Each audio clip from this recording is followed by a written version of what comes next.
I don't know. Yeah, that's cool. You guys keep talking. I'll be back in 30 seconds. Bathroom break. Bathroom break? Yeah. I've been going right this. Well, my bladder is the size of a walnut, so Yeah, you need one of those. Continue. Those Need a catheter. Yeah, tubes. Straight into a bucket. All right, thank God he's gone. I know. Now we can be less serious. Can just as an aside, because he's gone, and I think you'll relate. When did iced coffees become $6.82? I don't know, and I will tell you that iced coffees. So it's a marketing thing, dude. It's a what is it? It's a feeling. It's like Starbucks. It's the coolness, the moment. I got to go get my iced coffee. I have to. A good brand makes you feel like you can't function without that lifestyle. So like Starbucks, it's the iced coffee and the ice. Yeah. So like me and Gabby will make plans. We'll be like, oh yeah, come over tomorrow. Like we'll go run errands and stuff like that. Mm-hmm. And it's like, oh, we have to get Starbucks first because it's habitual. But me and her go to get Starbucks, $14. 2 coffees. That's a full meal. I get the same thing every time. I get Venti's the big one, right? I believe so. Means 20. I get a Venti iced Americano with 5 shots in it and 5 pumps sugar-free French vanilla. Oh, that's nice. And then she's a browser. She browses like, ooh, what's their special? She's like, should I get the mochi? Should I get the cinnamon cold foam? I don't know. And I get so aggravated because we'll order on our apps. So it's whoever brings it up or whoever's like if I'm driving, she's like, oh, I'll order it. And then she'll go, what do you want? And I'm like, the same thing I get every time. Just every time. It never changes. Put it in and save it. Save it as a preset. But it's in there. Yeah, you're right. It is it's a vibe. And I feel like they're just sitting there like, let's make it $7 and see what happens. People will pay for it. Like let's make it 10. Let's see what happens. It's because it's a thing they just need it. So you're going to pay for it. It's like, I can relate it to like the company I work for. I do marketing for dry cleaning. We do stuff like that. Dry cleaning is one of the few companies, I'm not saying one of the few, but it is a company that you can gradually raise your prices incrementally over the course of time and nobody questions it because it just is. It's a utility. If you need it, you need it. And that's what you got to do. So how often have you ever looked at your electrical bill and been like, maybe I should shop around. Yeah. You don't. That's just what it is. Just what it is. Well, it's getting there. They're reaching the top where people are going, wait a minute, $15 for 2 coffees? Yeah, it's a little ridiculous. How'd that happen in Who's charging that? Anywhere. Starbucks, which is like fast food. It's like a chain. Well, all these companies started doing that stuff, like they run with it. So like when COVID happened, a lot of bad things happened, but also a lot of good things happened for companies. Like if COVID didn't happen how it did, we wouldn't have got the DoorDashes, the touchless deliveries, the touchless kiosks inside businesses. We wouldn't have got all of those things. Delivery services skyrocketed. Yeah. But then also brands were like, oh, well, we're offering this now. Now we're going to charge a touchless fee, or we're going to charge this. It allows them to charge more money.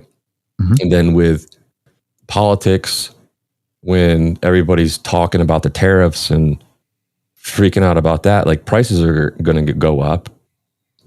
Some companies, probably all of them, were like, well, people are used to paying more, so we're going to put our prices up. Prices go up, they never come down. Right. And I think you keep testing the ceiling. Like, wait, people are paying $6 for a 16-ounce coffee that's mostly ice? Okay. Yeah. All right, let's try $6.50.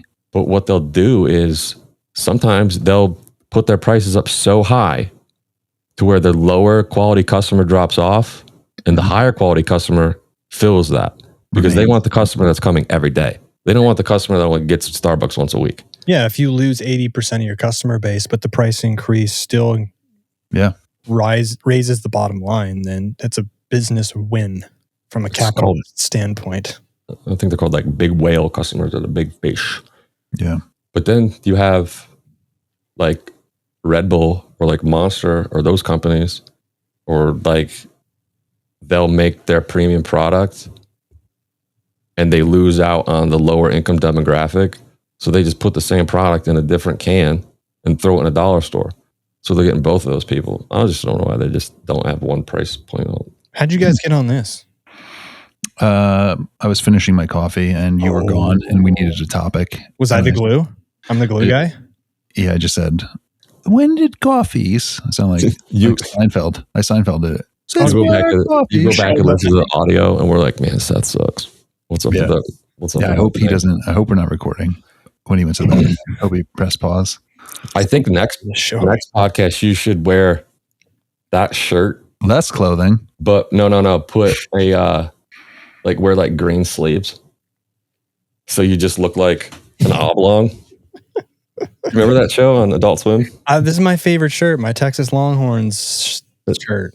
Do you know the show I went Oblong? to this thrift shop and it's been my staple, but it's starting to disintegrate. Like it's got holes in the collar. I'm hoping that the style comes back where I have a hoodie like that that's literally been through the Depression and I still have it. Yes, exactly. Tell us about your most recent shoot, your little Pac-Man thing. Miss Pac-Man, because that story's cool. Oh, yeah, so like growing up, my mom was born in 1966, so she is like in that era where people played arcade games and whatnot. And her favorite game is Miss Pac-Man. Always played it growing up, and we would always get her. I would always buy her the like little arcades with the joystick, or you buy the like little things you plug in the TV, and she'd always be like, "It's not the same. It's not the same. Like standing at the thing, it's not the same." And I always made the joke that I was like, "Well, if I ever get rich and famous, I will get you an actual arcade machine." And it was like Mother's Day was coming up, and I was walking around Best Buy, and I saw the company that makes the arcade machines. You know what I'm talking about? Mm-hmm. And I saw it, and I was like, "Oh, I wonder what they're up to." So I was like, Instagram was like, "Hey, I have an idea. Hit me back." Blah blah blah. I got a text back, email pitch. I told them the story. They're like, "We want that story. Let's do XYZ." And then they sent me one. So I've been making content with that, and I filmed this thing of like surprising my mom with it and all that stuff. So it was a cool story. And she gets to keep the machine? Well, it is in my office right now. How the hell are you going to get it to her? Well, that's the thing. My family came down here to visit, and I did the whole, and I even bought like a silk sheet to pull it off, like a car. It was in my office, and it's not like my office, right? Yeah, you should have made her do like a game show, like a Plinko thing. Yeah. Well, or the yodeler on Price is Right. Trivia. I had her mic'd up and everything, and we're down in the living room, and I had cameras up here and whatnot, and my uncle was down there, and I have to edit out all this audio because my mom's like, "What's that?" Because I had to clip like the microphone on her. She's like, "What's that?" And I'm like, "It's a receiver for my camera upstairs." I said, "Don't worry about it." And my uncle's like, "It's a microphone, you dumbass." And like, my family's, we're all very rough around the edges, just swearing and shit. And she comes up here and she's like, "Holy fuck." I'm like, so I'm going to have to do that, like bleep it out, edit the mouth. But no, it was fun. But I was like, there's a catch. I was like, I still have to make content with this because I was like rushed a little bit. You guys got here earlier. And I said, so I'm going to have to bring this home. She's like, "What?" So she won't admit it, but she's been calling me more often than usual. She's like, "How you doing? When are you bringing me my Miss Pac-Man?" She's like, "When are you coming home next? Is it packed up yet?" And I'm like, "I'm going to bring that thing." She's like, "What thing?" I don't know what you're talking about. I just want to see my son. Well, next time she calls, I'm just going to turn it on so she can just be hear it in the background. She's like, what are you doing? He's like, it's fine. I don't need it. I can live without it. I can wait. I'm like, well, you call me all the time. And then my dad called me, ironically, and he's like, hey, son, we're coming to think about, we're going to come visit you in 2 weeks. I was like, okay, cool. And my mom called and she's like, hey, if your dad, see if he's driving his truck down or not. And I'm like, why? I said, what? I said, they're going to take the car. And she goes, well, if he had the truck, he could probably bring that back. I said, from my house, he's going to Virginia Beach. Like, I'm just like a halfway point in his trip. I said, is he going to take that to Virginia? I'm like, leave me alone this thing. I'll burn it. I'll make content with that. She's jonesing for it. Nice. Literally. Her last name's not Jones. Oh, shit. I'm not related to any Joneses on the planet. I'm the only one. It's, relating back to 20 minutes ago in our conversation, it's so interesting hearing you tell that story where you're like, saw it, got an idea, and you're just so nonchalantly describing this. Send a DM, got a text back, email, and then I got the thing. And there's people listening who are like, I would love to be able to do that. That's crazy. And you're just like, this is my everyday. I can do this whenever I feel like it to some degree. And so I just find that interesting. It's not really a question there. Feel free to respond or not. No, I'm very, and I was going to say this earlier, but I didn't want to cut you off because you were talking. Like when you were talking about how I will send you stuff and be like, do you remember this? Or do you remember that reel? And blah. And you don't remember or whatever. Like I often do. It's just not always because you're working at such a high frequency. Well, what I'm saying is like, I'm very self-aware. Like I understand that like not everybody is like me. Not everybody thinks how I think. Not everybody's all the time. So there are multiple times where I don't text or don't show or don't talk about something because I'm like, we'll just keep that one. Because I don't want to annoy my friends. I don't want to make people think that I'm like annoying. So I'm self-aware. Also, I am self-aware that, when I talk about that stuff, and like there'll be times where I'll be talking to friends or family who may be not successful, or I don't even want to say successful, or not like at a point in their life that they wish they were at, or just you know what I'm trying to say, just doing whatever. Like if they're like, hey, how are you doing? I am self-aware to be like, I'm doing fine, everything is good. I'm not going to be like, oh, I got this going on, I got this going on, blah, blah, blah. You know what I mean? Like, sure. So I get what you're saying. Yeah. If that makes sense. I don't know. It does. Recognition, self-aware, gratitude, all those things. So are you, just to clarify, are you saying there may be people listening who wish they could do that, so you tone the level of ease to which that comes at you with down? Yeah. We talked before about stuff, and you had said that. What were we talking about? You say stuff, replace stuff. This was when we were talking about how we dislike when people only show their wins on social media. Well, of course, yeah, it's not reality. No, and I was like, yeah, I wish more people would, be more realistic and maybe show their losses too. If you know, like I've never been braggadocious, if you want to call it. I've never been flaunty on any of my socials, online, anywhere. Like I feel like I just try to be super relatable and just realistic as a person. So I don't try to do that. So like what you're saying. That's good. That's off-putting if you don't. Well, no, like, yeah, it's like what you said. Like, I wouldn't like. Guess what I just did? At the No, it's same, being it's emotional intelligence. If I text you and I'm like, dude, I'm struggling, like I can't get any gigs lately. I'm in the hole from all this new equipment, blah blah blah. And your response is like, really? I got 5 this week. It's like, well, I mean, fuck you. I'm my not response would be like, how could I help you? yeah, exactly. Is there But anything I have that I could like toss your way or something? right. That's emotionally intelligent too. You're recognizing where I need help, why I'm coming to you. But there are a lot of people that are like, just again, let's put it through the me filter.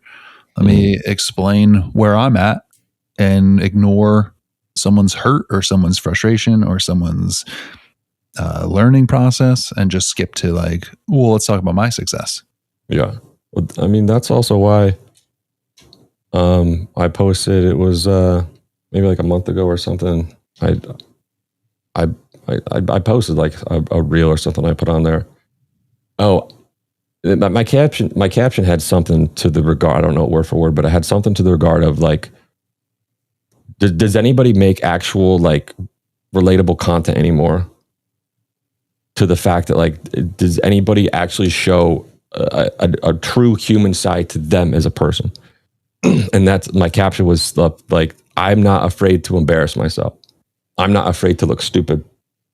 I'm not afraid to, like, if I make a reel that may be funny and I don't look good in it, or I'm not like, I just look stupid. You know what I mean? Like, I'm not afraid to show that side because that's a real side. It's like a human side. That's like the most relatable.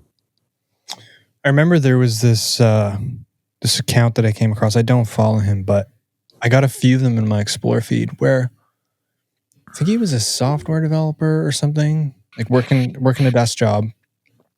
And he was just filming his day from the time of wake up to go to bed. I know what you're talking about. You know what I'm talking about? And it was extremely monotonous and I unapologetically say boring. Yeah. And that's what the comments were about. But these kinds of videos blew up because so many people are living a similar life. So like the relatability score was 100. Mm-hmm. But there wasn't anything flashy or interesting about the video. It was, or the videos, plural. It was just this man going through a routine life and sharing it. Yeah. And I think that guy actually said that he started making those videos just for documentation, basically. And then his accounts blew up and he started making money off social media to where he didn't have to work his job anymore. But then he's like, what content do I make? That was my content. That is why I became who I am. So he's like, what do I do? Does he just fake that content anymore? Right. Now, do I share an improved, in his opinion, or I guess Or in a subjective opinion, do I share an improved life? Now, because that's not what brought me attention. But you know what I would do if I was that guy? I do not. I would just get rich and I'd buy a shed and I'd make it look like an office out back and I'd wake up and be like, starting my day, whatever. I'd keep that shit to myself. I'd walk to my shed. I'd put the stuff down. I'd make my content and I'd go back house. So you would lie, or would people know that you built the shed and now it's like pseudo comedy? I wouldn't lie, but I would realize this is the content they want from me. This is what made me successful. This is what it is. So this is what we'll do. And I would probably slowly make it relatable. I'd slowly make it relatable to where the audience can understand, because the audience isn't going to understand that, oh, he blew up on social media. I would slowly get raises. I'd make these fake raises. I'd have like all this other stuff to where I could just like quit. I don't know what I would do. You'd have to get to a point where people understood the struggle and the fact that my success is actually slowly becoming a downfall, and that that'd be a crazy art project. I've reconceptualized who I used to be in order to remain relatable. That's interesting. Yeah. Do you guys know Martin Doolard? I don't know how to say his last name. Do we know who? Sorry, Martin Doolard. I have never heard of that person there. On YouTube. Look him up.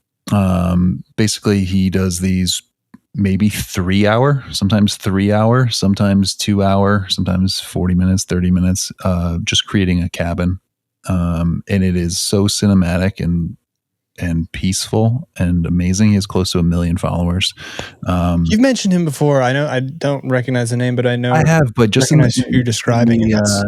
in the environment that we're in, with like the fast pace, for him to be successful, it's very interesting. It just goes to like I don't know, maybe You the can almost art. put that on in the background in the living room and just kind of tune in, like, oh, he's making rafters. Well, that stuff allows people to detach Yeah, it's from, you know what I mean? It's well shot. The sounds of nature. It's like it's old woodworking. It's very. I feel like primal. no matter what the content is that you make, no matter what your art is, there is an audience out there for that. So whatever you make, whatever you do, there is a collective audience of people who will enjoy that. And that's one of my biggest struggles, is finding my people. I've been dealing with that for years. Like a long time. Because what were you going to say? You start opening your mouth. Just listening. Because I have always been not a niche person. And I've always never wanted to put myself in a box. I'd never wanted to only do this one thing, and that is me. Like, I've always ran everything I do, all my socials, any online presence, anything I have, it's always been me. So I find it hard for the audience to relate, because there's so many different tentacles of people coming in to look at stuff. And if one person's like, I only like your street photography, I don't want this, and then they will either fall off or stop engaging. Or if a person is like, because I'll get a multiple of these. When I had that funny relatable reel, I got like 6 million views. I had like 5,000. I got 5,000 new followers off that in like 2 days. Yeah, I mean, Those people only want that stuff, Mhm. you know? perhaps you're authentic, but perhaps the fact that you have so many different interests and a willingness to film so many different aspects of your life, perhaps in a sense that becomes unrelatable. Could be. I mean, it could be. I mean, I'll be sitting in bed with Haley and I'll show like a reel of yours. And she's like, oh, I didn't see that on my feed. But she gets all your food stuff. It's probably because maybe that's what she interacts with the most. She likes your food stuff the best, clearly. Like the algorithm has already decided that. Yeah. But I can't, like I texted you the other day, I just can't not, I can't rationalize wanting to do something or having an idea for something. And I can't rationalize being like, you can't do that. You can't make that because that's not what those people like. Yeah, I hear you. Can you do me a favor? Do you have your air on? Can you turn it off? Do I have it on? Like my AC? Yeah.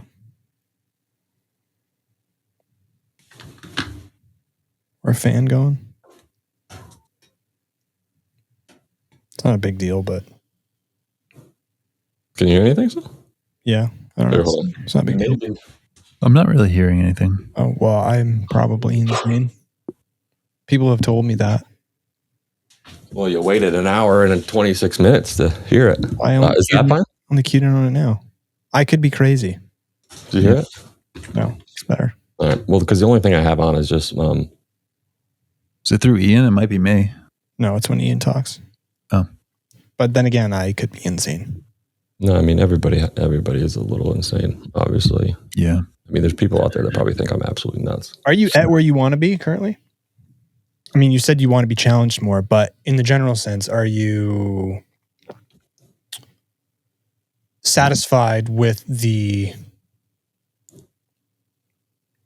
current level of skill or perceived level that you have achieved, whatever that means to you?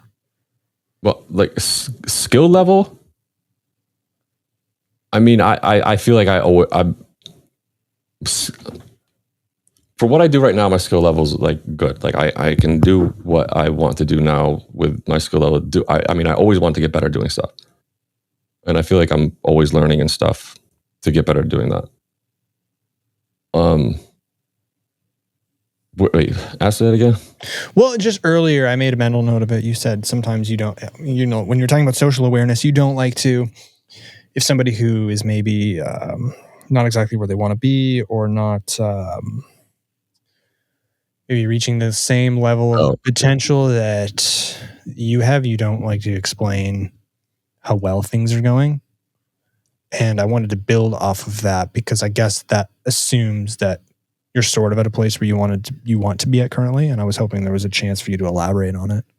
Oh no, like where I'm at currently right now, like it is sustainable. Like my bills are paid, I live like a normal, comfortable lifestyle. I'm not like very lavish, but I have the things that I want. I can do the things I want to do to a certain extent.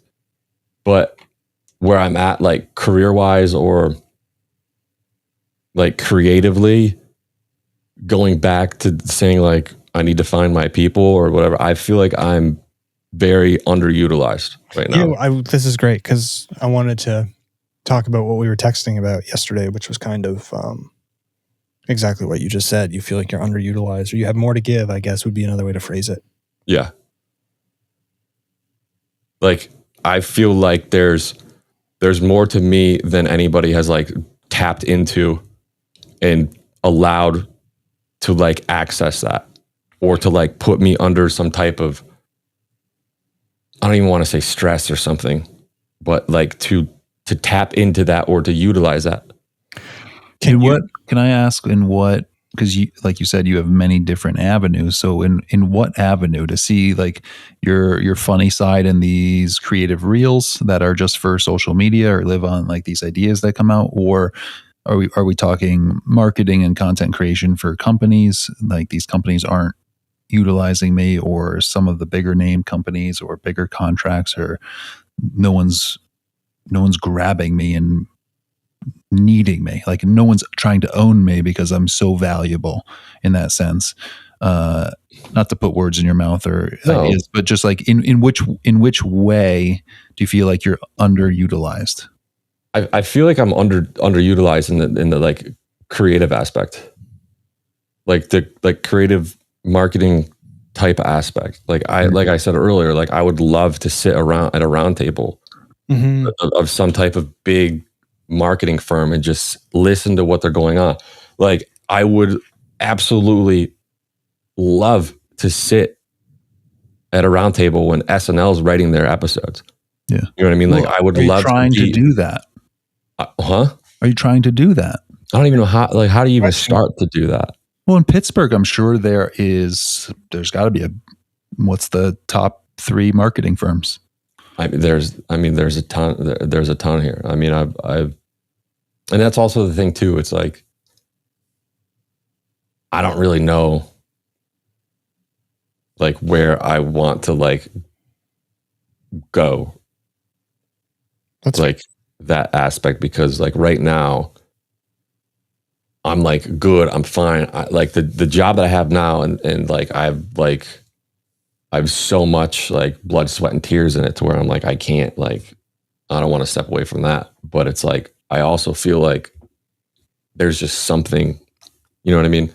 Like I feel all the time so much I've just hit a ceiling. That's hard because the more you sink your teeth into something, the harder it is to release the bite. Yeah. Mm-hmm. And it's like now it's like with Stoney's beer, like there's nothing of that brand that I have not touched. There's nothing of that brand that is not my voice. There's nothing anywhere of that isn't been affected by a decision, an idea, or something that I've influenced or caused or helped or something. So yeah, so a piece of you lives in that brand, which is hard 100%. to. And I know for a fact that if I were to walk away at any point, a big piece of that would die, and it would take a long time to, if ever, be replaced or fixed or wherever the direction of it would be to go to. Which would sadden you? Well, I mean, yeah, but I mean, I assumed the answer was yes. It was just there's always stuff that helps sadness. But yeah, I just feel like I'm underutilized in just general. I guess my other question, because we talk a lot about this on the show, is introducing limitations on purpose or introducing self-afflicting stressors to make our photography or our life more stressful on purpose so that we feel challenged, so that we can grow? Do you envision any way that you can purposefully introduce acute stress into your life that would allow you to start a new chapter or evolve? I mean, I feel like that's the biggest stress is like when all these big creators are like, they talk about when they made that step to be like, I'm going to try to go full time. That would be a huge stress. And I feel like everybody's hit that terrifying part. Like if you have a stable salary and you have everything, your health insurance, all the other stuff, you're like, I'm going to work for myself. I feel like that would be stressful. I don't even know if I could do it, to be honest. There was a poster in my dad's office. I don't know where it is. Like one of those plaques. It's a picture of a sailboat on the horizon. It's a really great photo. I should find it, Aaron, and send it to you. It's you can't explore new oceans if you're afraid to lose sight of the shore. Yeah. And I love that. I've always kind of thought of that. And I feel like it applies here. Not suggesting you do anything. It's just decisions like that are not easy. Mm-hmm. How can it possibly be easy to leave safety, comfort, and security for an unknown land? Mm-hmm. I think of the people who left Europe to go to places like Iceland on Viking boats and Greenland, and people like Leif Erikson, and sailing across the Atlantic and landing in Newfoundland. Yeah, that's like crazy. not knowing what's out there. And I think of what the driver was behind that, whether it was sheer curiosity, whether it was a lack of resources at home, the realization that there's no life here for me anymore, or a life that will remain constant in terms of what to expect and room for, that the character growth. Yeah. I think we're all explorers to some degree at heart. Well, even in passion and art, or we're humans meant to be explorers. I mean, yeah. Why do we go to the moon, and why do we do that kind of stuff? And seemingly, right? But the common denominator is all that involves substantial risk. Mm-hmm. Oh yeah. And I think that's why we put those individuals rightfully on a pedestal, or we admire those people. And that's why, certain individuals like I just described, the Vikings, Leif Erikson, like they stand the test of time in books of history because those people are rare, and it takes a ton of courage to be able to do that. I don't think there's any way to feel safe making moves like that. Mm-mm. Well, that's another thing too. Is like, I don't want to get that complacent where you're just like, okay, this is it. I'm good. I'm safe. Like, I'm just going to not ever do anything outside of that because it's different. It's new territory. Why don't you want to be in that? Well, I guess it just depends. I want to experience more. I want to get my hands into more stuff. I want to do more things. I want to try something out, or maybe be put in a position where it's like, I tried that out and it was not for me. I get it. Yeah. Then that knowing is I'd rather, I can't remember the quote, but it's I would rather think I can try or do or try anything and try it and be like, that was not for me. Rather than wonder the remainder of your life. Be I really sucked at that. And then be like, no, I tried it, and hey, good for those people. You know what I mean? Yeah. Versus being like, oh, I wish I would have done that. I did that. I finished 4 years of marketing. Didn't want to, go work in an office or do anything of the sort. And so I was really into recording music, and I thought I wanted to be a recording engineer or work in the music industry or in a band or something like that. So I paid for another 2 years of school and the most I've utilized in my school is, here on the show, audio editing and recording and things like that. But I don't regret that decision for a second, even though it cost me money, because now I'll never wonder if there was a different life for me. Yeah. I mean, yeah, essentially the same thing, Obviously younger, there's more time to recover from a poor decision. I'm not saying it was. I'm just saying in the context of we're talking about a lot of these decisions or leaps of faith, potentially require a bounce back period should they go horribly wrong. And I think that's where calculated risk also enters the conversation. Yeah, definitely. Yeah. What else did we talk about in our texts? I don't know. Tons of stuff. We text a lot, eh? Yeah, I mean, there's a bunch of stuff in there. I don't really know if there's any. I think we'll pull it up. Ask you anything? Let me see here. Oh, I was grilling you about using the trials on Instagram. Oh yeah. Aaron, have you ever used the trial feature? Trial? No. You can test if your reel is going to do well before you actually post it. Oh, really? Yeah, and I said I hated it because he sent me a screenshot of his trial. Does it work? It's all. I mean, there's a difference to how you use it, because with anything, there are so many people that are just so focused on just getting followers on Instagram. They don't give a shit about anything else. They just want to be Instagram famous. They just want all the followers. Any social media app, they're like, I want followers, all the followers. I want this, I want this, I want this.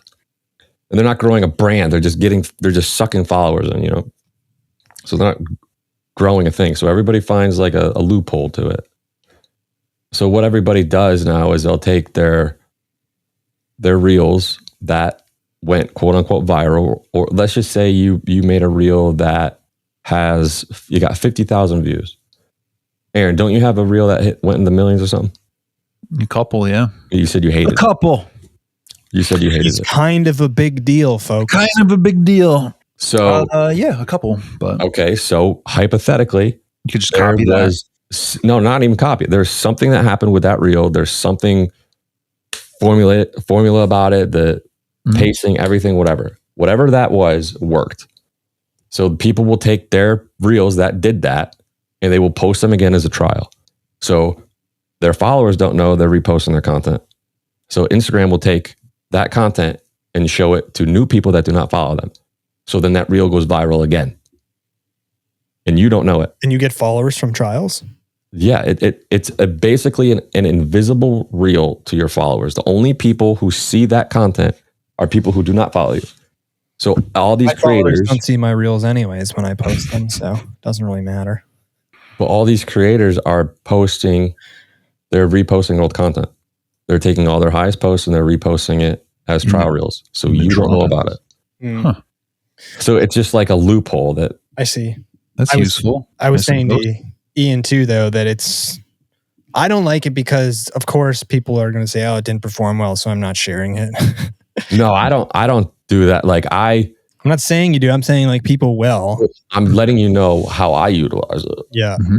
So there are ideas that I have that may be a little unhinged, that may throw people for a loop.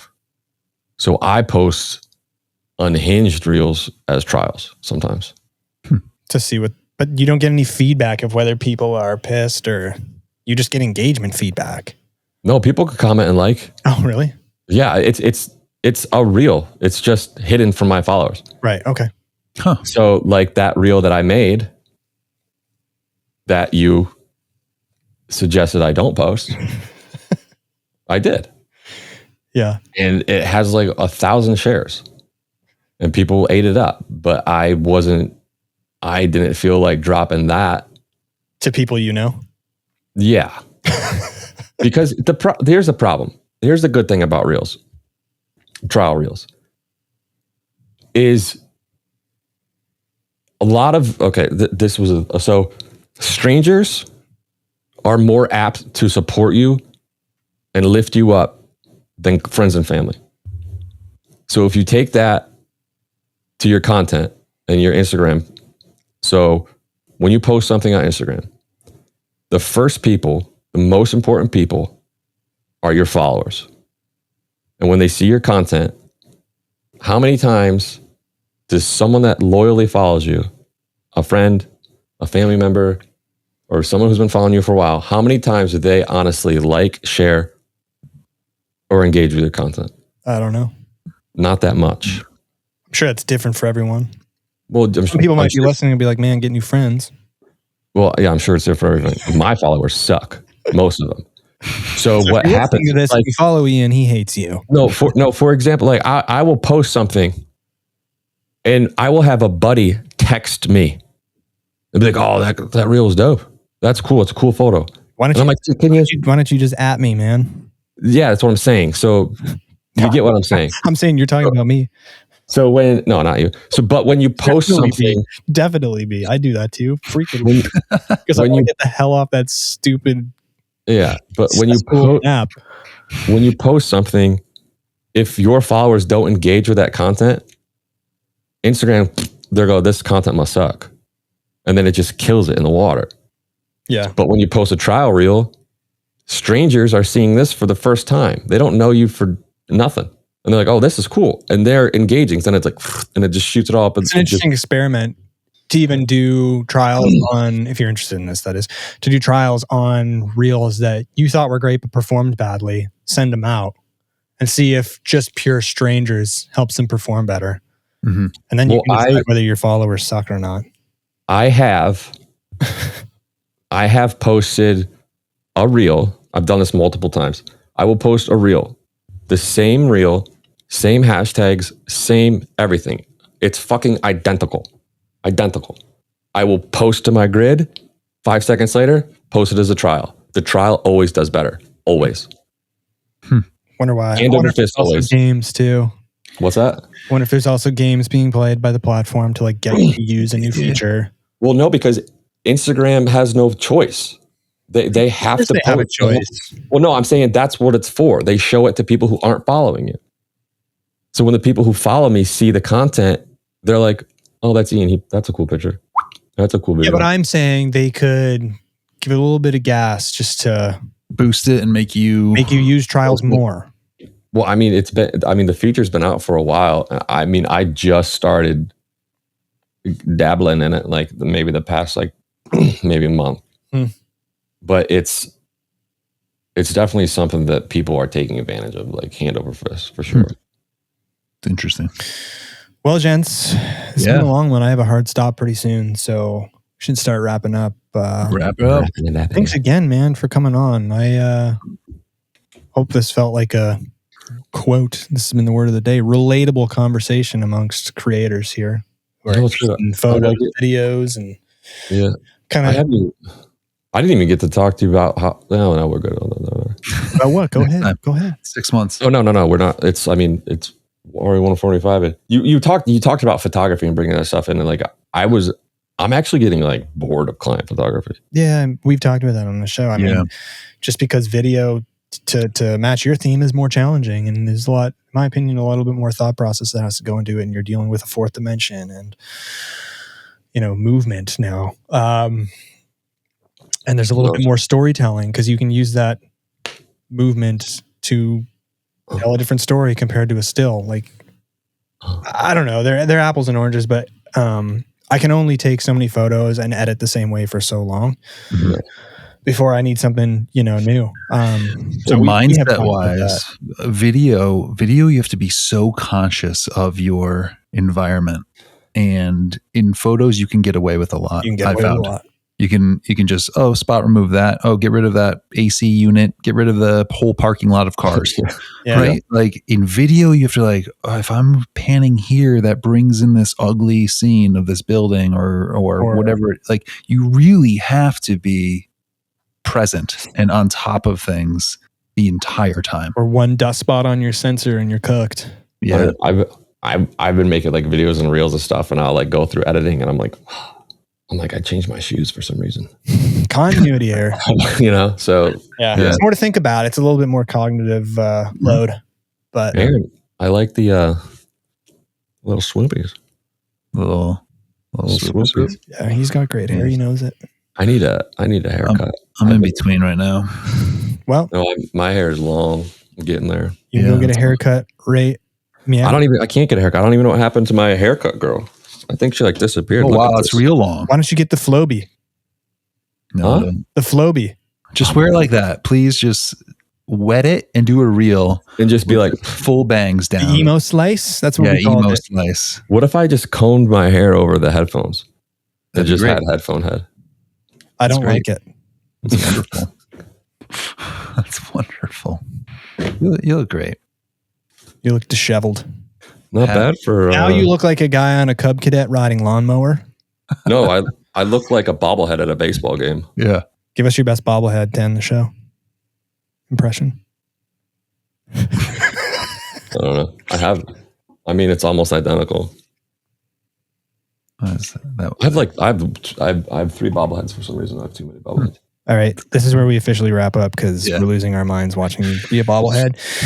If you like this episode, feel free to leave a rating review on Apple Podcasts, Spotify. Go check out Ian's work if you're unfamiliar with him, although this is his 7th time on the show. More for our new listeners. You're always a delight, good sir, and the conversations are always great. And congrats on your 6-month alcohol-free, not journey, but just... decision, really. It's the way it is. Yeah. Decision. It's a great achievement. And as always, thanks for sharing your insight, both of you. Till next time. Take care, guys.